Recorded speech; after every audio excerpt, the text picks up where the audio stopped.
Francesco, qué gusto verte y saludarte. Espero te encuentres muy bien. Bienvenido. Muchas gracias, Stalin, muchas gracias, Astolfo, y gracias a esa ciudadanía que todos los días también pues se conecta a su programa Sin Amarres por Atalaya 680. Bien, Francesco, quiero abordar desde tu expertise, desde tu conocimiento, dos aspectos y esperemos que el tiempo nos ayude. El primero, preguntarte hasta cuándo y hacia dónde va y qué efectos tiene para la vida democrática, tiene para los consensos, ¿no? Para la gobernabilidad del país, el relato del fraude que vienen sosteniendo Revolución Ciudadana. Porque alrededor de esto se tejen un sinnúmero de historias. ¿Por qué Revolución Ciudadana insiste en que ha habido un fraude cuando ha habido ya pronunciamiento de las instituciones legítimas, de pronunciamientos de los resultados electorales? Y también ha habido organismos en donde ellos han presentado su respectiva apelación y también ha sido rechazado. Pero sin embargo, ellos mantienen que el fraude existe y que lo van a llevar hasta organismos internacionales. Francesco, bienvenido. Gracias nuevamente, Stalin. Vea, yo solamente puedo iniciar diciendo que cada ladrón juzga por su condición, algo que ellos tradicionalmente se sospechaba que hicieron, y en ciertas ocasiones se comprobó que lo hicieron. Ahora creen que se lo están haciendo.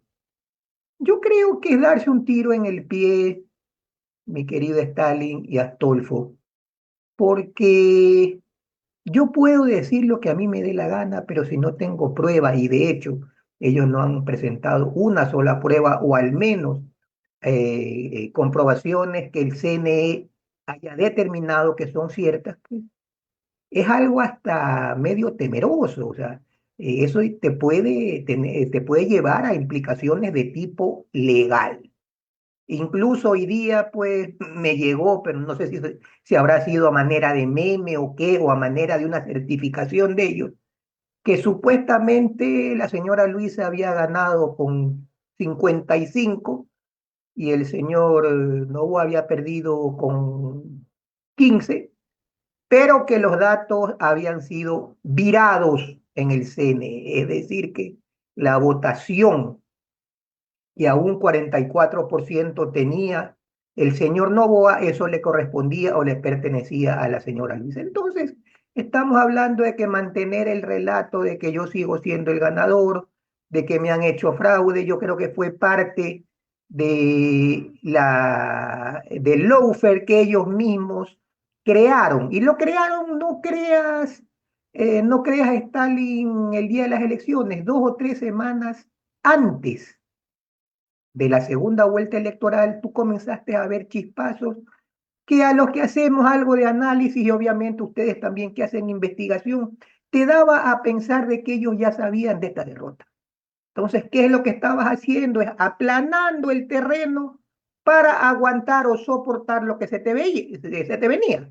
Ahora, también pues se pensaba que no iba a ser tan extensa esa victoria. Personalmente pues yo calculaba que como mucho iba a ser un 5 o 6%, yo más me iba por el 5% y yo consideraba que ese 5% era una paliza, pero Claro, se dieron primero más que fue números, ¿no? 10%, Se fue más del al 11%, 11%. más del 11%. Ujú. Pero yo creo, y de hecho yo tengo información que ellos ya sabían que iban a perder, no tan escandalosamente como lo han hecho, pero ellos estaban armando para mí su terreno para decir, pues no he perdido, sino que me han hecho Pero, perder las elecciones, que eso correcto, es relato Francesco, de la izquierda a nivel pero, mundial. pero dime una cosa, Francisco, ¿cómo se pudo sostener hasta los últimos días, ¿no? Que íbamos a un proceso electoral en una polarización y todos pensaban que esto iba a ser un resultado fotofinish, ¿no? Casi un empate. Y, oh, sorpresa, ¿no?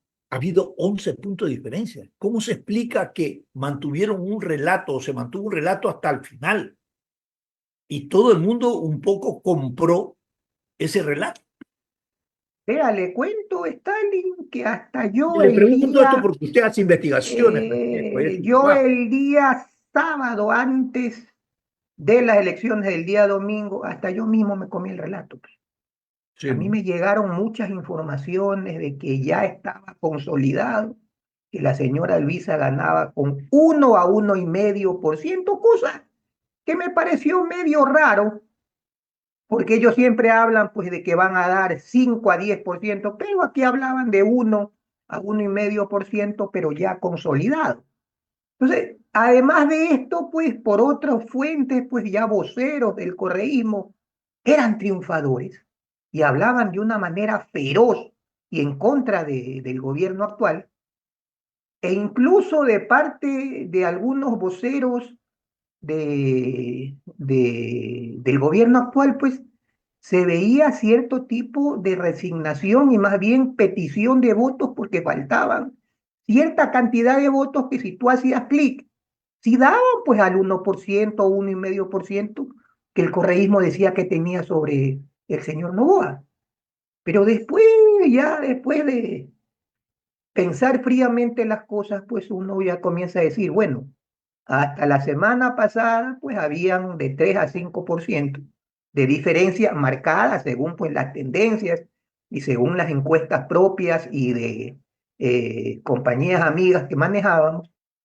Y nos pusimos a consultar, pues, qué de mal hizo el señor Novoa y qué de bueno hizo la señora Luisa para que los números varíen tanto. Pues estamos hablando de que uno estaba 5 arriba y la otra supuestamente ahora está con 1 arriba, tiene que haber unos 6 puntos de diferencia, es decir, que el señor Novoa tuvo que haber hecho algo para que 3 o 4% hayas perdido en una semana.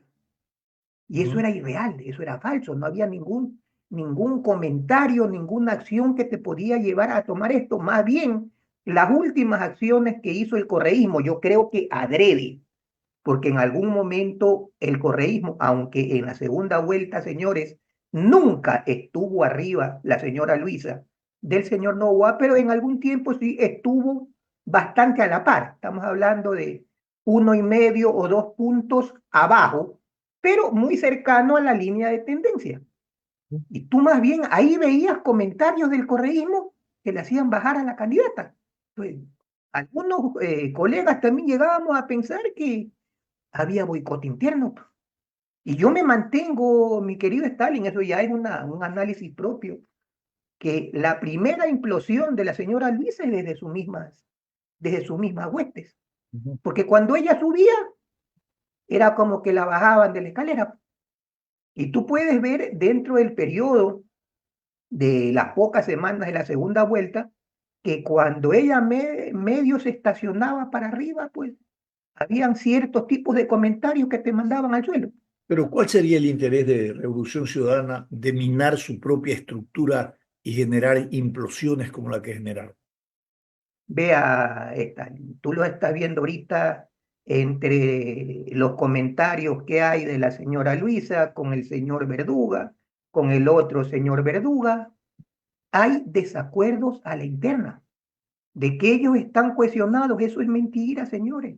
Ellos tienen problemas internos serios, más allá de lo que yo también, y eso es un criterio personalísimo, de que ciertos egos no pueden llegar a pensar de que alguien puede ir arriba de ellos. Y uno de esos egos, que es el vocero principal de esas huestes, pues fue el que dijo 2 o 3 semanas antes de las elecciones cierto comentario que la enterró. O sea, si ya estaba enterrada la señora Luisa a ese tiempo, porque ya estaba con una diferencia marcada, esos comentarios la bajaron mucho más. Entonces, Correcto. no hay otro, o sea, no veo otra explicación. Cuando tú más o menos estabas arriba, tiras un comentario, algún vocero dice alguna majadería y su candidato baja 2, 3 y 4 puntos. Entonces, Correcto. algo hay Ahora, internamente. internamente. Dicen que en política no mueren las tendencias ni los líderes, que hay cadáveres insepultos. ¿Cuál es la condición de vida de la revolución ciudadana políticamente? Porque Vea, muchos dicen, con esto está terminado Revolución Ciudadana. Otros dicen, no, señores, esos tienen todavía un vea, 32-34% de votos es duros que los va a una, sostener. es una irresponsabilidad y de mí nunca escuchará decir que la Revolución Ciudadana está enterrada. Eso es una irresponsabilidad. ¿Por qué? Porque ellos tienen una votación dura, como usted dice, más arriba del 30%. Eso tenemos que ser totalmente Es conscientes. importante también.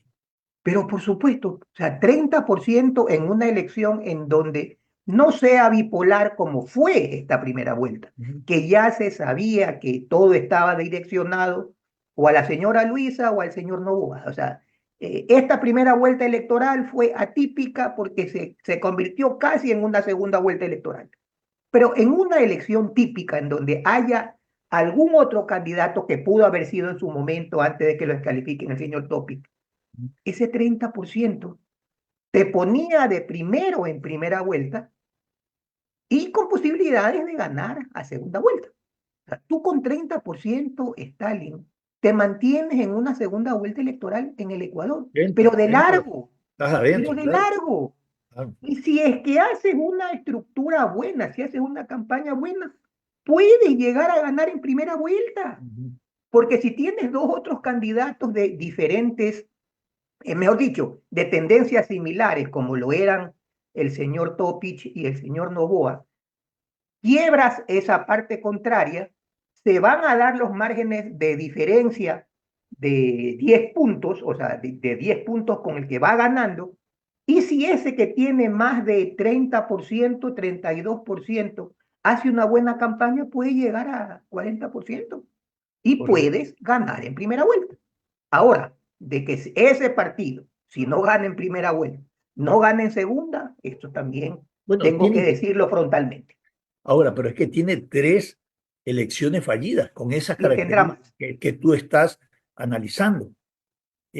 ¿Cuál es cuál es el detonante? ¿Cuál es el disparador hacia un autoasesinato político o una reivindicación política hacia adelante? Cuál es para ese partido? A ver, yo creo, Unos y dicen que, también es, que tienen que separar a Rafael Correa, que tienen que dejarlo con independencia, que le den una estructura con autonomía no propia de nuestro país y que se olviden del tiritero. a ver, yo creo que eso también sería un error. Ya. Ese partido político, para mí, y de lo que yo he investigado o he podido colegir, es que ese partido se convierte en Correa. Yo creo que de ese 30-32% de voto duro del correísmo, más del Es de Correa, 20-25% es es de Correa. Correa. Punto. Y si yo no te diría que de los 32 son 30. Claro, Seamos un poco eso es cierto. bondadosos. Ya. Vamos entre 20 y 25. Si se va Correa, si él abre otro movimiento o cualquier cosa, señores, el RC5, llamémoslo ahora, tendrá 10, 5%. O sea, ellos necesitan convivir con el señor Correa. O sea, es así, o sea, se lo tiene que entender de esa manera. Volvemos a lo mismo, si el señor Correa, que está vigente políticamente, podrá tener todo lo que tenga, sindicado, tiene sanciones, está fugado del país, pero señores, Correcto. hay casi el 30% de ecuatorianos que cree en el En señor eso. Correa, no en el proyecto correísta, creen Pues, en sí. el señor Correa. Ahora, Francesco, para terminar, nos quedan 3 minutos. Quisiera abordar este tema. La luna de miel todavía está disfrutándose por el triunfo electoral. La ilusión que el pueblo electoralmente puso en Daniel Noboa está vigente. ¿Cómo tú observas el comportamiento de Daniel Noboa respecto a que está planteando, por lo menos su ministro de Gobierno, llevar adelante un proceso constituyente? Eh, y sin embargo, lo que observa la gente, y esto ayer conversaba con gente de clase baja, ¿no? Y me decían, oiga, yo no como con un proceso constituyente, yo no como con una reforma electoral. ¿Qué es eso? Explique. A mí, el presidente tiene que garantizarme seguridad para yo poder ir a trabajar. Ni siquiera le estoy pidiendo trabajo. Permítame salir a la calle a traer la plata para que mi familia coma. Y también lo que yo quiero es que mi hija pueda llevarlo a un hospital, a un dispensario cuando esté enferma. Y lo que yo quiero es poder matricular a mi hija en la escuela para que esté en una escuela adecuada y no esté el charco inundado como está ahora. De estas cosas, dígame, ¿qué es lo que el gobierno nos dice que va a hacer? Ya lo hemos nombrado, ya lo hemos elegido. Vea, Stalin, en su pregunta muy sesuda, como siempre. El presidente vendió la idea de que es necesaria una constituyente. Y de hecho, pues muchas personas nos comimos esa propuesta que para mí definitivamente no es mala. Yo siempre he sido de la posición que para descorreizar la estructura política del país tienes que hacer absolutamente lo mismo que hizo el señor Correa, desarmar su andamiaje. ¿Cómo lo haces? A través de una asamblea constituyente. Sin embargo, hemos tenido algunas conversaciones con colegas, hemos tenido algunas conversaciones con gente muy docta en la parte política y nos indican que no es necesario en ciertas cosas hacer una asamblea constituyente. ¿Por qué? Porque hacer una asamblea constituyente son irnos 3 veces a elecciones.